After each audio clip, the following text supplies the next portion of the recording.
Hello everyone, कैसे हैं आप लोग। उम्मीद करता हूँ बढ़िया होंगे। तो आज हम इस वीडियो में पढ़ेंगे मॉडर्न ज्योग्राफी के बारे में।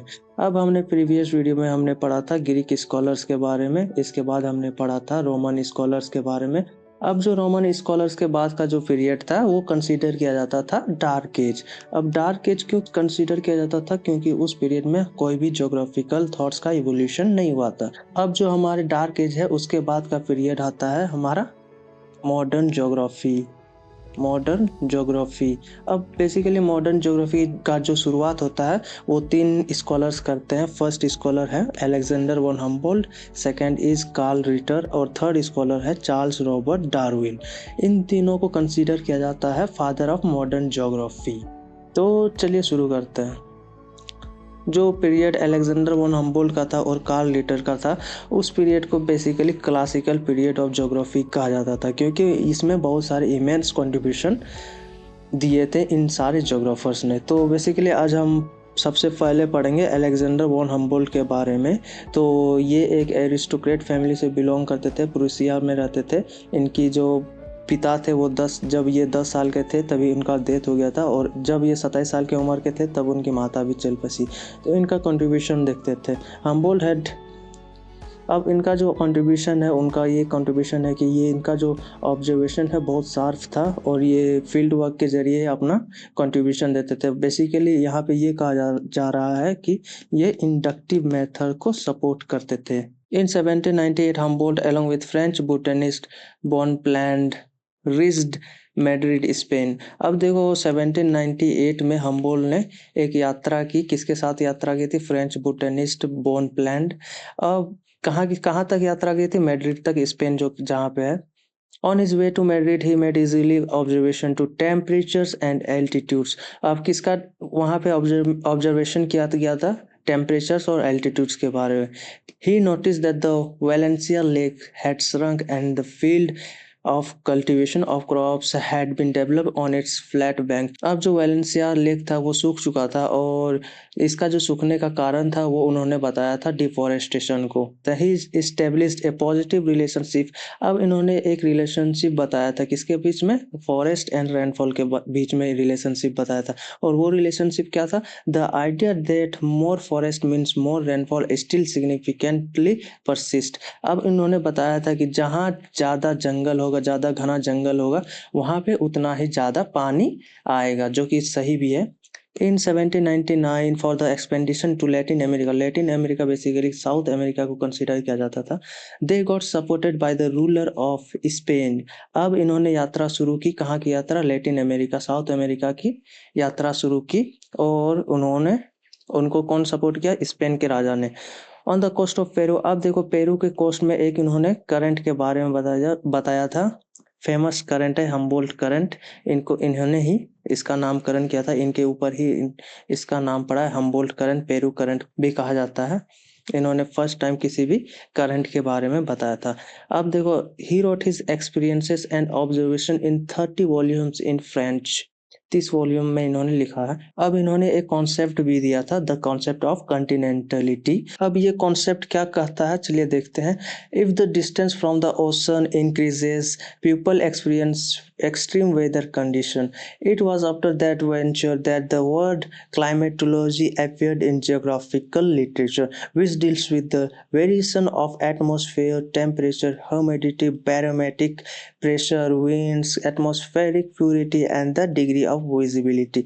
Thus he contributed in the variety of field। अब बेसिकली इनका यही कंसिडरेशन था कि बहुत सारे जितने भी ओशन, आप ये मान लीजिए यहाँ समुद्र है, अगर आप समुद्र से दूर रहते हैं तो उनका इस एरिया का जो वेदर है वो एक्सट्रीम कहलाएगा, एक्सट्रीम वेदर रहेगा। अगर आप पास में रहते हैं तो मॉडरेट वेदर रहेगा।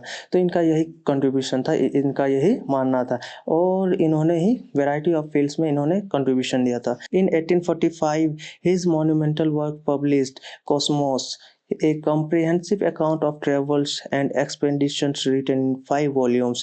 और जो इनका जो मेन वर्क था वो कॉस्मोस नाम की एक किताब थी, जो कि 5 वॉल्यूम में लिखा गया था 1845 में, जो कि पब्लिश हुआ था। बहुत ही ज़्यादा इंपॉर्टेंट किताब है, इन्होंने ही लिखा था। ही कॉइन्ड न्यू टर्म कॉस्मोग्राफी। अब कॉस्मोग्राफी इन्होंने ही टर्म दिया था और ज्योग्राफी को दो पार्ट में डिवाइड किया गया था, यूरेनोग्राफी एंड ज्योग्राफी। यूरेनोग्राफी बेसिकली जो एस्ट्रोनॉमी है वही है विच deals with the celestial body, study of celestial body को यूरेनोग्राफी कहा जाता था। और ज्योग्राफी तो जानते हैं, study of earth. He is the believer of, जैसे मैंने पहले बताया था, इंडक्टिव अप्रोच के ये सपोर्टर थे। तो अब चलिए नेक्स्ट स्कॉलर हम लोग पढ़ते हैं। Next scholar is Carl Ritter. इनका टाइम पीरियड था 779 से लेकर के 1859 तक। और एक 1859 में ही जो डार्विन की फेमस बुक है और ओरिजिन ऑफ स्पेसिस वो पब्लिश हुआ था। तो चलिए आगे पढ़ते हैं। He was a teleologist. अब देखो जो एलेक्जेंडर थे वो टेलियोजिस्ट नहीं थे, वो बेसिकली साइंटिफिक एम्पेरिकल स्टडी करते थे। बट रिटर जो है ये टेलियोजिस्ट थे। टेलियोजिस्ट बेसिकली जो गॉड पे बिलीव करते थे, स्ट्रॉन्ग बिलीव जिनका गॉड में होता था उनको टेलियोजिस्ट कंसिडर किया जाता था। He is known as the founder of modern geographical thoughts.